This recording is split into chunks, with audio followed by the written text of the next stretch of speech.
If you are watching the stock ticker right now, you are witnessing something that financial analysts swore was mathematically impossible. You are watching the absolute bedrock of the North American economy crack open and swallow billions of dollars in real time. If you have money in an American bank, if you hold stocks, or if you rely on the global financial system to pay your mortgage, you need to sit down and listen very carefully.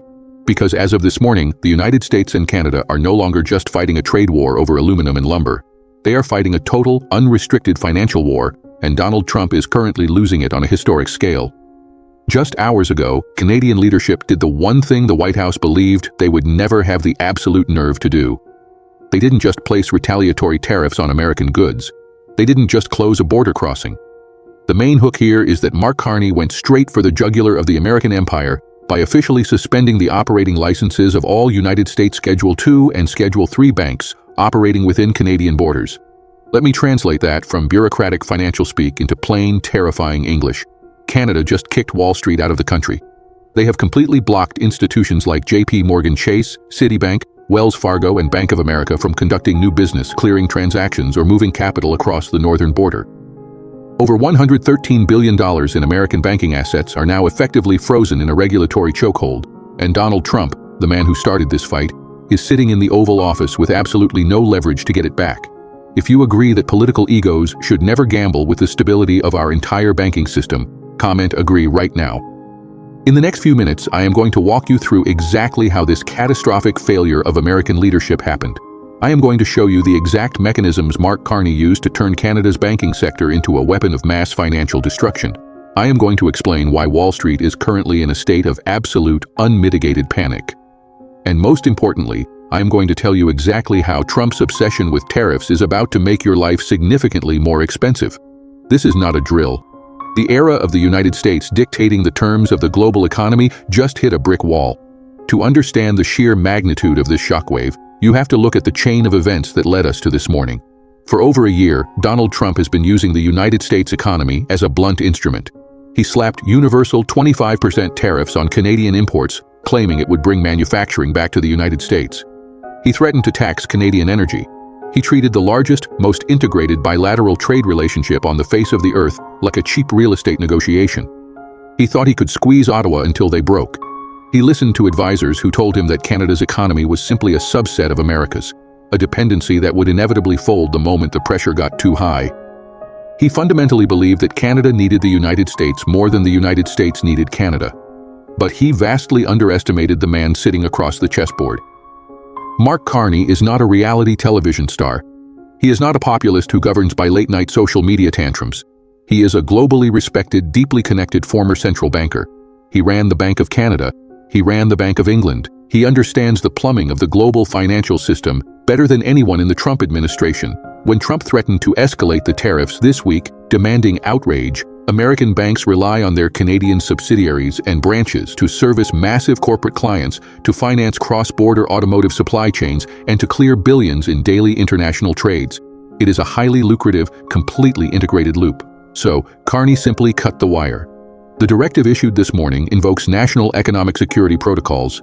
It states that due to the arbitrary and deeply destabilizing trade actions of the United States government, American financial institutions are temporarily stripped of their clearing privileges. They cannot process Canadian dollar transactions. They cannot issue new commercial loans in Canada. The pipeline of money flowing from Bay Street in Toronto back to Wall Street in New York has been welded shut. If you see that this calculated move by Canada exposes a weakness in the US financial system we didn't know existed, please leave for us a comment.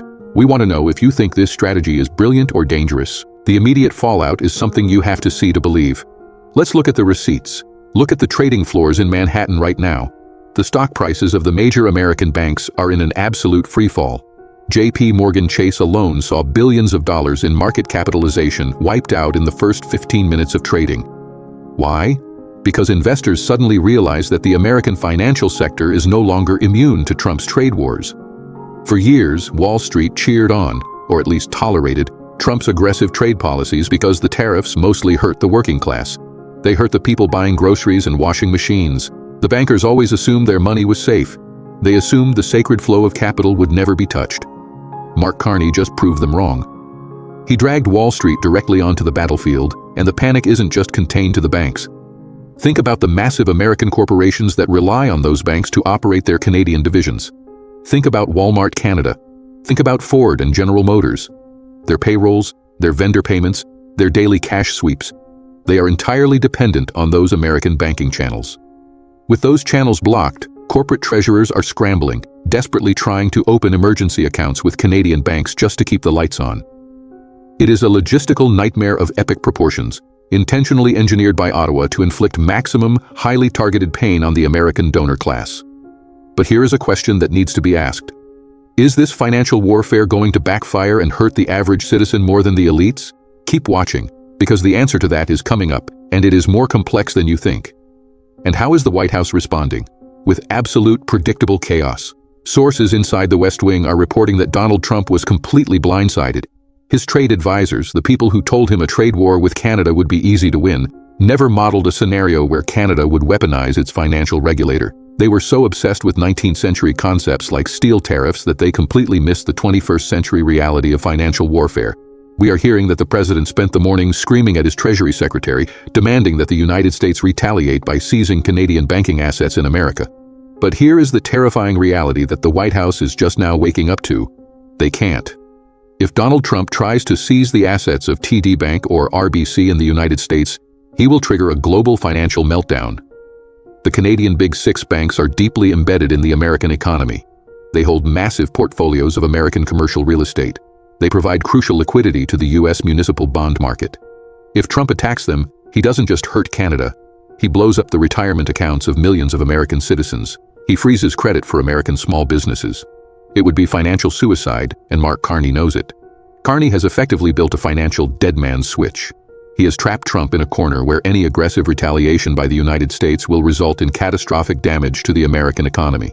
This is the profound difference between the two leaders. Trump acts on impulse, driven by ego and a desperate need to look tough for his political base.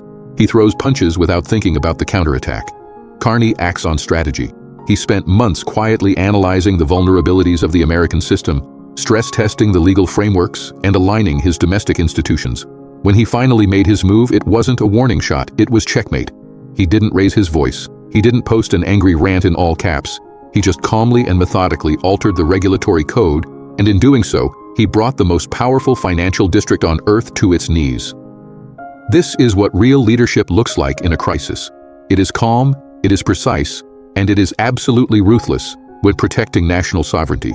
If you agree that calm strategy will always defeat chaotic impulse in the long run, comment agree right now. But we need to zoom out and look at the global implications of this, because the rest of the world is watching this unfold with their jaws on the floor.